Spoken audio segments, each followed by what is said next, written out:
Now, the rest of the story. His name was Edward Everett. In his day, he was America's foremost orator. Once a noted Boston minister and professor of Greek, Everett subsequently became president of Harvard, governor of Massachusetts, United States senator, minister to England, and secretary of state. But of all his political and scholarly achievements, Edward Everett was best known, best loved, most respected for his oratory. At public speaking, he was the craftsman's craftsman, sometimes devoting months of preparation to a single speech.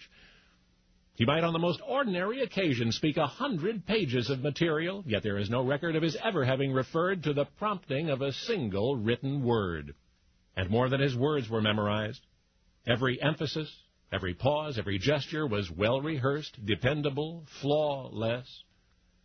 He had spoken in every prestigious circumstance.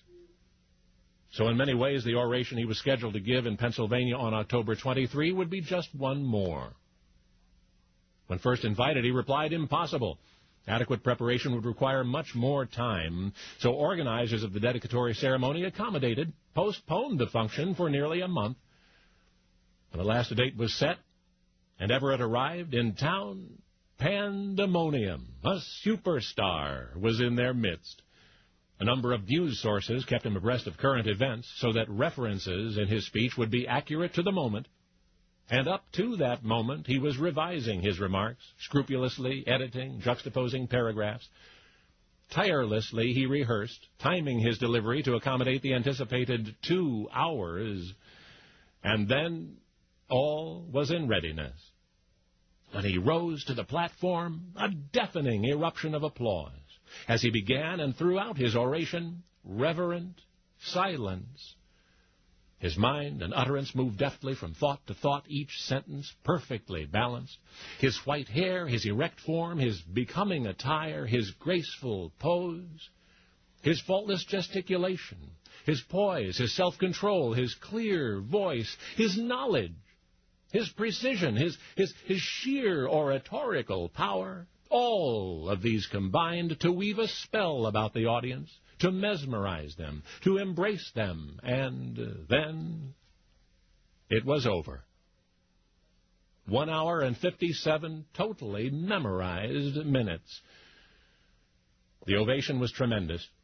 The incomparable Edward Everett had done it again. Oh, yes, and there was another speaker that afternoon. Having not been officially invited to attend the ceremony, much less to speak, his presence and smattering of dedicatory remarks were greeted with utter indifference. Following a tolerant rustle of applause, many privately expressed their disappointment. Some expressed it publicly.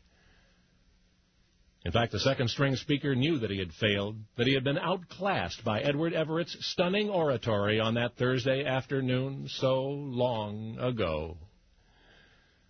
You see, the squeaky-voiced speaker forced to follow Everett's eloquent act was President Abraham Lincoln. But because he, Lincoln, also spoke that afternoon, Edward Everett's oratory was not the only Gettysburg Address. Because now you know the rest of the story.